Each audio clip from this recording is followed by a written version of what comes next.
have had the distinct pleasure to have an entire crew spend several days filming at Woodlawn Cemetery in the Bronx. It is a treasure in terms of all of New York City and our country at large.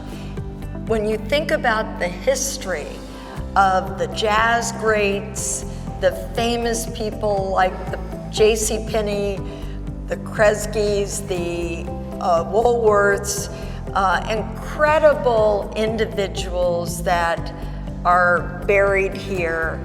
And really, it's a tourist spot, not to mention probably the majority of the famous movies you've seen or TV shows were filmed here. So I want to just talk about, now that we have the head of Woodlawn here, more from a standpoint of your vantage point, what Woodlawn is. Tell us about Woodlawn. So Woodlawn is a cemetery that was established in 1863. It is a National Historic Landmark, which makes it a little different, and it was chosen as such because of the funerary art. The largest collection of funerary art in the nation is what the Park Service said. I like to think of Woodlawn as the perfect balance of serenity. Serenity of the monumentation, the large mausoleums, all entwined among 6,000 trees that are very, very mature, as you've seen, very large, as well as 17 miles of roads. So when I think of a cemetery, I think of the importance of serenity for families that come and reflect on the loss of their loved one and what that means to them, to be able to have that peaceful moment. We have the beauty, we're an active cemetery, over 1,000 interments a year. We have a crematory, and of course we have our wonderful chapel area for services as well. Yes, and when you just think about that, 17 miles of road. I mean, literally you can follow a line like you do in Disney to find the right place, but that means choices for families. And what you have done in renovating this incredible facility that was donated by the Woolworth family in the 30s? 1935, yes. Wow. And now explain everything you did to renovate, restore, and then add on all of these crematory services that are state of the art. I haven't been in places as advanced as this, Mitch. Well, to that point, we started with a company that did a historical structures report. That involved a lot of detail, going all the way back to the original plans, the original designs, the original colors, the original setup, and then secondarily to kind of move it forward. 1935, no air conditioning, issues with sound because there was no sound amplifiers. We had to step back and adjust for those things. We were able to put the air conditioning in without destroying the structure at all. Actually, I found some channels that were able to run conduit through and provide the air. And then on the other side with the painting, after a lot of stripping down of 4 coats of paint, we were able to restore the originals as well as include some material that cuts back on some of the reverberation so that when we do have services, it's not quite as echoey as it was. Yes. And the real finishing touch was the gold foil. That was original gold foil paint that had actually been covered up with gold paint, and there is a difference. So the gold foil or gold leaf paint really brought back, I think, the majestic beauty of the location, giving families, once again, the opportunity to say goodbye in a very beautiful setting. Yes. So amazing the convenience you're offering too, because they can go right out that door. If they would like to witness the cremation, they can. If they need to push the button, they can. Or if they just want the peace of mind of knowing that there's this gorgeous garden path and then the cremation is following right there by your professionals with security that it's done right. But tell us, for those people who might be looking at a new crematory or a new witness area, what your thinking was in choosing the way you ended the process? Yeah, we had a really unique situation. The crematory was added here in 1977. It's literally at the forefront, kind of under the building and in the front of it. It had to be completely demolished and rebuilt back up. Although the space it took is about the same. I think we gathered a foot or so back on one side. But the equipment went in actually with a specific manufacturer that was able to achieve what we needed to achieve, which was a lower temperature effluent, a lower temperature through the chimney stack. As we all know, there are a lot of regulations when it comes to crematory stacks and emissions. New York is obviously a little on the full tilt side when it comes to regulatory environment like California. So that said, we were able to actually find a manufacturer who was able to infuse air into the effluent and cool it. And then when it reaches the stack, it was a cooler air temperature. That sounds kind of silly. Why would you do that? Well, by doing that, we were able to maintain our original brick chimney. So we didn't have to put in the metal stacks coming out of the building, which once again, since this is a contributing feature to our National Historic Landmark, we didn't want to destroy anything. Mitch, we've been talking about all the improvements that you've made, and running this place with everything it offers is magnanimous. I would love for you to just kind of go over your background and how you got the opportunity to be running all of this. So I began in the industry in about 30 years ago, a little over 30 years ago. And I worked for a couple of large corporations. I worked for SCI for about a decade, and I worked for Carriage Services for about a decade. And the opportunity actually here was brought forth through networking. Somebody mentioned that Woodlawn was interested. So I came up here as vice president in 2010, was promoted to president in 2014. And really through a series of a lot of different activities, we were able to build the cemetery back up in a lot of ways. In terms of institutionally, meaning how we dealt with families. From a sales perspective, we made quite radical changes to make sure we were serving our customers to the utmost. And then from an inventory standpoint and a master planning standpoint, I suspect is where I had perhaps the biggest impact. My experience in the corporates gave me great learning skills because I went to too many places in too many towns, more than I can remember, and it was always the same approach: master planning, finding the right product, the right price points, getting it, making it available. So working intimately with the sales director and being able to kind of find those points, we've been able to take the cemetery and nearly quadruple its revenue on an annual basis. We were running about $3 million when I got here annually in property sales. And last year we were just about 11, almost 12 million. Wow. And it's largely because of the finer products, making sure that cremation memorialization increased. Now it's representing about 20-25% of our revenue. And certainly from the aspect of price points with cremation, things like glass front niches, as well as the Brookside section that you saw with the rocks and the water. I like having the options for families. Some people like interior glass front niches. Some people will buy the granite niche up at the top. Others really want the exterior nature setting.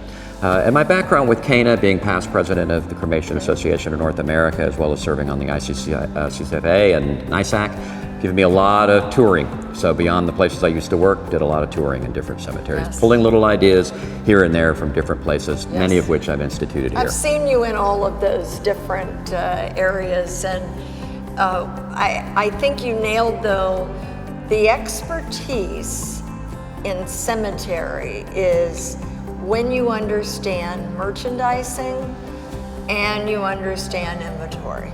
And I've been with cemeterians where you'll walk with them through the cemetery and they will immediately see opportunities for merchandising or growth. And others that just don't have the vision. And we're gonna be filming Brookside this afternoon. Incredible place. I mean, we have a crew here that works with celebrities all the time, and they're blown away with the babbling brook and all of the things that you've done there. It's appealing to young people, I think, too, as well as the new consumer, without question. That cremation consumer with the rocks that you can then have a cylinder in. You know, it's just a whole different feel than what you would have in a glass front niche or something else. And the choices, that's what you're after. Let everybody pick something they want. Yeah, absolutely. The industry's changed a lot, driven by the consumer now, finally. And in the context of cremation, to your point, whether it be a natural setting, an open natural setting, having a little bit of privacy to it seems more important than ever. That's why these rocks, not necessarily the old community niche mausoleum where it's crypt. That's kind of going away a little bit. I think people want a little more uniqueness, personalization to their selection. With cremation, certainly they don't want traditional, what we used to call tradition, but really cremation is now the new tradition. It's over half of America. More and more people are choosing it, but it doesn't mean that a cemetery cannot be part of that equation, to your point, if it's done right. Yeah, you want to feel organic. You want it to feel, when I go through the gates here, it's like a retreat. It's like an oasis. Good. And then you find, do you want to be under this kind of tree? Do you want to be over in this kind of garden? And that's all personal preference after that. It's presentation as well. I can't say enough about our director of sales in the context of making sure that each and every family is served and given all the options, because you never know what's going to necessarily appeal to them if you don't take it to them. And once you take it to them, you can automatically determine, especially with cremation, when you go into an interior mausoleum, maybe a glass front niche, to some people they'd much rather be in a rock by a creek. So you just don't know that until you show them both options. Well, and having been here before and now with you at the helm, I can tell you there's a difference in your sales team, and it is really marketing tenets: product, place, price, and promotion. There you go. We got to have it all. Absolutely. And so you've improved the product, you've improved the place, you've definitely improved all 4 Ps. Where do you think you got that marketing acumen? So I think I got most of the marketing experience from the corporates. I spent my initial education in the industry, not having any background in it, with SCI and with Carriage. And the approach was always the same. Each location has opportunities that perhaps are hidden or not necessarily easily demonstratable to the consumer. So making those approaches and tactics and changes, I think, had a big impact here at Woodlawn as well. Yes, I mean, you even have done feng shui in some areas, and even as we've toured with your salespeople, talking about, you get up on the hill crest and you look down at that one tree alone can mean something to people, the uniqueness of the trees, which must come from your background. Yeah, I'm definitely the one who got us level 2 arboretum status. We did not have that. We weren't an arboretum, but clearly we had the capability to become one. Yes. So my horticulture background also influenced the multiple beds, the colors, the flowers. I'm a big believer in color throughout the year that you can, at least. I know in the winter, but that said, we really had kind of a spot in July, August, where we didn't have anything of color other than green. And I happen to like a variety of color. Yes. So we brought that in. The landscaping impact was huge. We changed the way we landscape here. And we've made a lot of changes that I think have benefited the community as well as the employees. Absolutely, no question. I can be a witness to that. Talking about the fact that we've had an opportunity to work with you on advertising and understand how you have so many different cultures that you appeal to in the Bronx. Any tips, any insights on, advice to others that you come across genuine, not like you're pandering to people, and things that you've gone out, maybe taken a risk in, and it's paid off in your advertising?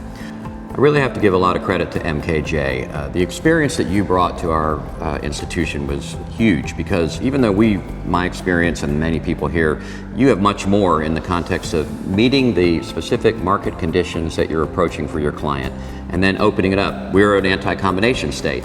That in of itself, and we've had multiple conversations, impacts the way we market, the way we sell, what we say, what we don't say. And that kind of experience that you brought to the table made all the difference to us, and that's why we were very pleased with your source of work. Beyond that though, the social media and the Facebook and the full packaging, we used to do our own in-house. It's incredibly demanding. The social media component is critical today, and we're very happy that MKJ is able to integrate that along with all the other materials. It makes a difference having a full service, one-stop shop, and we appreciate that. Thank you. You know, I think what's hard for a lot of firms is that social media, digital marketing overall is constantly changing. And if you're not knowing exactly what Facebook allows and what they're going to agree to today, you're just not going to be able to get your message across. What I noticed that you have done with just even this facility and definitely the crematory is you are working with the funeral director. In an anti-combination state, you're saying, as caregivers, as essential workers, all of us in the death care industry, let's make it worthwhile for a family to have chosen both of us. And maybe you can address a little bit about how you came to that, because I see this facility as doing a lot for funeral directors as well as for Woodlawn. Absolutely. Of the 2,000 cremations, about 25% of them use this facility, bring the casket in and have a committal service right here. Then they go to the crematory. So clearly that relationship with the funeral home is strong. In other words too, I believe that really it's one family at a time. Never put the family in the middle. We're both in the same industry. We're serving the customers. And as many consumers as I've talked to through the years, they really don't understand, oh, you're a cemetery and you're a funeral. I don't think that's at all what they want to hear. So it's never appointing, he said, she said, it's always service the family, do what's right, do what's fair, and never disrespect each other. And lastly, if you can't put yourself in the shoes of the family you're serving, you probably aren't necessarily in the right business. And I don't mean sympathy, I mean empathy. You have to understand it's a tough business. We've all seen and heard a lot that is very much pulls at your heart. That said, we have to be there, the strong one for the family, the fair one, and help them get through the process in a manner that makes sense to them without any surprises. And especially with the pandemic. I mean, you were one of the few cemeteries in this area that stayed open. We were the epicenter, as they say, and what a great thanks I give to the entire team, because every day we came in, gloves for a while, we didn't, at the beginning, nobody knew what was going, except we were operating at 200+% levels, one after the other, and it was a terrible, terrible experience to go through the pandemic, and I certainly hope I never have to do that again. Well, I hope so. We all hope so for you, because we watched as New York suffered the most, no question about it, but we heard stories of cemeteries closed, not allowing a family member to go in, the family our devastated. gates were always open. We did burials every day, but we only did as many as we could. In our case, that was about a dozen a day. Yes. But there were other cemeteries in the New York area that did stay open, and to your point, there were some that just simply closed the gates. So we're happy that we were able to meet the needs of our local community, remain open, and knock on wood, everyone did well, worked through it, no one got COVID, and have an incident of severe illness. Says a lot about your team, but it says a lot about your leadership. Your concept, and you just said it, the idea that we're there to put our focus on the family. That's what's always kept me in this profession. I don't think you could have said it any better. And my only advice to everyone else is, if you ever get to New York City, you have got to come visit Woodlawn. It is unbelievable what they have with their historic tours, their trolley, and if you can't travel, go on the website and get a glimpse of this amazing place. Thank you, Mitch. Thank you very much. I appreciate it. Thank you. Thank you.